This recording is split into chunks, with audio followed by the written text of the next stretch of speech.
can see that this year, that they're helping each other more, talking to each other more, picking each other up more. We expect excellence from you every day, every second of every practice, every second of every game. The only expectation I'm putting on them is that they come to practice every day, work their rear end off, and have a positive attitude. And then I believe that the rest of it will take care of itself. Hello, Roadrunner fans. Thanks for checking out the Coach Haave radio show. I'm Eric Lansing, and us here at the Metro State Broadcast Network would like to apologize for not having live shows the last few weeks. The studio and the entire student media office is in renovation mode, and the studio's tore completely down to paint, bring in new carpet, and the works. But instead of just skipping out on this week's show, I'm going to help you recap this past weekend with interviews with Coach Haave and a few players about the big wins. Coming into the weekend, the Roadrunners came off a huge win over Colorado Mesa on the road in Grand Junction, and that was no easy feat, as the Mavericks, who have been perennial powers in the NCAA, haven't lost in their building in 4 years. So for Coach Haave and her squad, they wanted to put back-to-back games together, and first up on the docket from this past weekend was Chadron State. The Eagles came out firing, jumping out to a 9-2 lead. We do not do 20-minute halves. It's 4 10-minute quarters and a foul. And Daesh making her presence felt in the early going for the bucket and the foul. They go inside, then outside. 23 the shot and the bucket. Matthews the three-point shot. But the Roadrunners came right back and went on a run of their own to take a 14-point advantage heading into halftime. Ordorf back out to Payne. Payne wide open from the trifecta, and she connects. Ordorf spins inside. Great pass to Graham, and that's just great vision there by the Australian. Dish. Smith has to give it up. Jalen Smith, a three-point shot. Squires Horton feeling it in the early going, folks. Absolutely. This Roadrunner team flying right now. The Red and Blue were led by sophomore sensation Georgia Ordorf, who recorded a double-double, scoring 18 points and ripping down 10 rebounds. Back inside to Spanovich. Throws up the shot, no good, but Ordorf comes flying in. Throws it up off the glass, and good. That is the reigning freshman of the year in the conference. Into the second half we go. MSU Denver pushed their lead to as much as 15 before Chadron State came flying back on the shoulders of Maka Daesh, who scored a game-high 27 points. 3 juniors, no seniors. Great pass underneath the Daesh, who continues what she started in that first half. Nice pass underneath the Daesh, and Daesh not going to miss when she's that close to the rim, has this game back within 10. The Eagles actually grabbed a 2-point lead with 1 minute to go before Ordorf came through in a big way. 6 seconds, three-point shot up, and good. She connects. What a big shot. 60-59. Ordorf, her first three-pointer on the season, gives her team a 1-point lead. They do get it into Matthews. 3, 2, all the way to the rim. Throws it up, off the back iron, no good. And the Roadrunners hang on for the 61-59 win. So the Roadrunners went back-to-back games. We talked with 6-year head coach Tanya Haave and Georgia Ordorf about their team's 61-59 nail-biter with Chadron State. All right, Coach, back-to-back wins. A little frightening there at the end, but to come here and play well, especially defensively. I know you talked to us about playing defensively, at least trying to keep the score down. I thought they played better defensively tonight. Defensively, we did. Still, rebounding still a little bit of an issue here. We got to get people boxed out. Yeah, we just, when someone came at us, at least we were able to get over the top and win that. And give Chadron credit. I mean, they came hard at us. They believed they could win, and we still get a little bit. Someone comes at us, we still back on our heels a little bit at times, and then we got to learn to stay together, work through those things. So I'm glad that we were able to work through them enough that we could get over the top. But I think we're very, very fortunate that we won this game. But hey, you take them as you can get them. A win's a win, so that's a good thing. So it started off slow. They jumped out to a 9-2 lead, but then I believe you went on a 14-0 run. What changed for you guys to kind of take that lead into halftime? I think we just settled down a little bit and then got some stops and were able to get some scores and yeah, we were able to get a nice lead at halftime and we were able to expand it, and then all of a sudden, boom, we just hit that wall and we just stopped.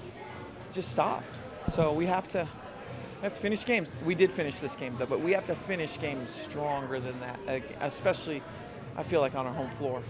But we did enough to get the victory, so that's good. So how much were you thinking, oh my gosh, why is Georgia taking a three-pointer? It was such a big shot. She hadn't hit one this year. But, I mean, she came through and hit it for you. She didn't have the best night offensively, but she contributed in so many ways for your squad tonight. She did, and I thought she did a lot of growing up tonight because there that mid-stretch of the game, things weren't falling for her. But she hung in there, stayed in the moment. And everybody on our team shoots threes every day in practice. So I wasn't worried about her taking that shot. I'm like, that was the shot. It was the rhythm of the offense. That was a shot that needed to be taken. So I was fine with her taking that, and and she came through with it. So I was really pleased for her because she really, again, other things, the rebounding, everything that she's doing, she's starting to learn that, which is great with that leadership. So very pleased for her, and I want her to build on that. So building on finishing games, you do that tonight. You get some free throws. You hit some big free throws. Squires Horton hits some big ones. Ordorf hits a three-point shot. Daesh doesn't score at the very end. They grab the rebound and so forth. What do you see from your team? What do you think as a head coach when you see that happening in the early stages of this season? Well, I like that they battled. They're battling. I think it's just them getting that experience. Our team getting that experience. I mean, there's in a lot of ways, we're younger this year than we were last year at key spots. So it's still a consistency issue, but they're battling, and they did. They got the box out. She got 2 before that, but at least we got, when it really counted, we needed it, we got it. So it was great. All right, Georgia, hey, congratulations. Back-to-back wins. A little crazy at the end there, but how's it feel to get back-to-back wins? It feels really great. Like, we just really need to build on the wins because we were really down last Friday night, actually. Like, after that loss, we shouldn't have lost that game, but we did. And just putting it all on the floor, back-to-back games, is impressive for our young team kind of thing. And just getting better every night, and especially on our home floor. Like, we want to defend the home floor, obviously, so yeah. I was going to say, you were giving up like 74 points per game at home, and I know Coach was probably getting on you on that. I felt like you guys did a better job defensively tonight. Yeah, we did. We just had that one girl who dominated us down low, but the perimeters did a pretty good job containing the shooters today, and we're working pretty hard in our defense. It's just about communication and helping each other out and not fouling. We're fouling a lot. I know I am. I mean, fouled out, but just containment and just not going for that last second kind of foul, but we're getting better. We're working there. We're getting there. We were all fouling out against Daesh today. You hit a three-pointer. Now, that's your first one this year, but that was a pretty big one. What did you think when you went up there and took that shot? I was like, I hope this goes in because, yeah. I was in the corner. I was like, maybe I'm feeling it. I was like, I have to take the shot. Like, she set me up for it kind of thing. So, I don't know. Someone was looking out for me tonight, I think.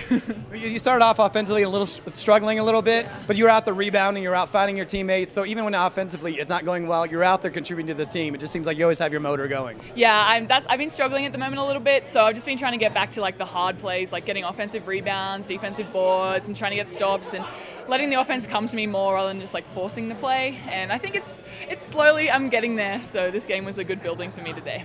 The following night, crosstown rival Regis University came to the Rurry Event Center, and they came in incredibly confident after defeating preseason RMAC favorite UC Colorado Springs the night before. Janae Squires Horton and Emily Hardigan helped pace MSUD with their play in the first half. Back up over to Hardigan. What will she do? Pass in. Stop. Nice shot by Emily Hardigan. Hardigan. Stop. Pop. Good to go. Emily Hardigan. Picked up where she left off in the first quarter. Beyond the three-point line. Ordorf. Squires Harden from downtown. And good to go. MSU Denver with their first three-point lead. And this ball game is tied at 15 apiece. The Rangers played the Roadrunners tough in the first 20 minutes. Cress Williams scored 13 points and grabbed 7 rebounds to keep the game close for the Rangers. First half, and then let it slip away a little bit. Wide open for a shot from downtown, number 10. Cress Williams. But the second half belonged to the home team. The Runners outscored Regis 24-12 in the third quarter to really break open the game. Was taller on Robinson. Stop, pop, and that is Hordorf right there by the Rangers. Stop, pop. Hans Stepanovic looking good. MSU Denver with 4 quick points. Julie on the collar. Good play by Whitworth, and she'll go to the line. 1 points on the board. MSU Denver still up with 4-5. Oh, good play by Smith. Turn on those Jets, man. She's quick. It's 20-point lead now out of nowhere for MSU Denver. Robinson pass over to Williams. Good block by Emily Hardigan. Say what? No way. Get that ball out of here. As MSU Denver will win this ball game 69-54. Coach Haave gives us the 4-1-1 on the win, and sophomore Hannah Stepanovic, who scored 14 points and pulled down 9 boards, also chimes in on the 69-54 win. Coach, great job in the victory tonight. How good does it feel to beat your crosstown rivals? Oh, it feels great. You know, it could have been anybody across the aisle, but it was really important for us to put 2 games back-to-back, which we haven't been able to do yet. So it was really great, happy for the players. You know, this Regis team was really, really good in that they beat Colorado Springs last night at Colorado Springs. So really happy for our players. It's a good way to go into our break. So. And also, you guys start off a little bit sluggish. What was the message coming out of halftime? Because it seems like once the ladies came out of halftime, it was like, shoot, go, and let's get this victory. Well, the biggest thing was to stay with the defensive intensity and then be a little more patient on offense. Because we weren't really patient. It was like pass, shot. So once we settled down a little bit offensively, then we got some good shots, and then our shooting percentage went up. So that was the message, is to stay with the same defensive intensity and just clean it up on the offensive end. And you guys had 8 turnovers, a season low. What was the message to get these ladies to cut down on the turnovers in this game? Well, again, just execution, meeting your passes, basic fundamental basketball, and just take care of the basketball and make the simple pass when you need it to, and that's all we needed to do. So I really like the growth of our team. Someone's learning something, and as a group, we're learning something every day, and I just got done telling them that's all we want to do. We want to get better every game. We want to get better every practice, and that's all we're focused on. And then we'll see what happens. The results will be what they are. And 3-2 in the conference right now. Where are these ladies' confidence level at right now? I think our confidence is pretty high. It still goes up and down a little bit. Sometimes some things on the floor affect us more than it should. Instead of, hey, that's just one play, forget about it, next play, let's move on. So. But I think our confidence is high. There's no doubt this is going to help our confidence to win these 2 games at home. I think the Mesa win at Mesa was just really, really big for us to be able to come out and beat a team that hadn't lost in 4 years on their home floor. Great team effort, great win. But as these ladies enter the break and some is going home, where do you think they're mental at right now to stay composed when they come back after break? Well, right now all it is we all need that break. So I don't want them to think about basketball for 3 or 4 days, and then they got to do a few things, and then we'll worry about that next Monday when we get together. But it's a well-earned break, well-deserved break, so we can get some of the bumps and bruises that we've got healthy, and we can recharge our batteries.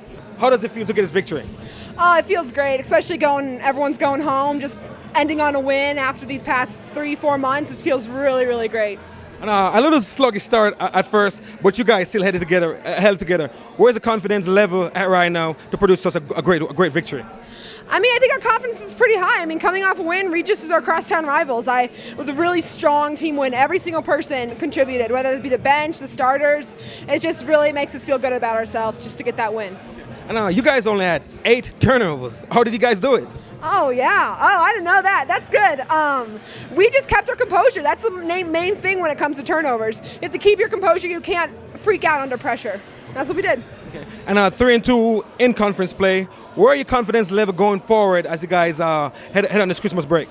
I mean, I think we're pretty confident. We beat number 1 in the conference. We beat our rivals. We're coming back, and we're going to go beyond an upswing. Okay, total team effort tonight. And as you guys head for the Christmas break, do you think everyone need to remain poised and focused to once they come back from our break to get some more victories like these? Yeah, I mean, we'll take a few days off, then we got to come back stronger. So we're going to be on the road next week, so we got to really come back focused that Monday and just work hard all week, and so we can come back focused and strong and get 2 wins on the road. The women's team now sits at 5-6 overall and 3-2 in the Rocky Mountain Athletic Conference. This week, the Red and Blue are off due to the Christmas break, so we won't have a radio show next week. Thank you so much for listening in to the Coach Haave Show. Have a happy and safe holiday season, and keep up with the women's basketball team at RoadrunnersAthletics.com. I'm Eric Lansing. We'll see you next time.